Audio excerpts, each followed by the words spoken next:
A husband and wife are lying in bed about to fall asleep. The husband is in his pajamas reading a magazine. Right before they fall asleep, the wife looks at her husband John and tells him that he forgot to take out the trash for the early morning garbage men. John tells her he's too tired and he'll do it early in the morning. The wife tells him that he said the same thing last time and he ended up forgetting. She begs him to take out the trash. John gets up a little frustrated. He puts on his slippers and goes downstairs into the kitchen and pulls out the garbage bag. He steps outside and places the bag in the barrel. Before he walks back in his house, John hears a woman crying from the distance. He walks down his street, turns the corner and sees a woman lying on the ground bleeding and crying. He approaches her and asks if she's all right. She tells him no. He asks her what happened. She tells him that her pimp boyfriend did this to her. She also tells John that he should leave because her pimp boyfriend is on the way, and he may very well kill him for interfering in personal matters. John tells her that he's not concerned, and that he will call the police. Just then, a tall, dark-haired man steps out of the building.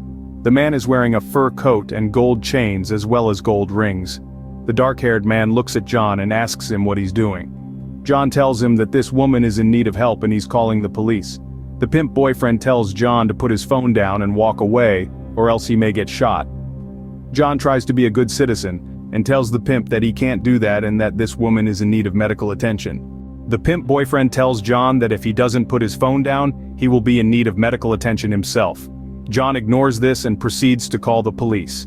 The pimp takes out his gun and fires at John but misses. John panics, drops his phone and runs away as fast as he can. John runs down the next main street and sees a bus making a stop. John immediately jumps on the bus and tells the driver to drive away because there is a man with a gun chasing him. John also apologizes to the bus driver for not having the proper change. The bus driver ignores him and John, out of breath, sits in the back of the bus.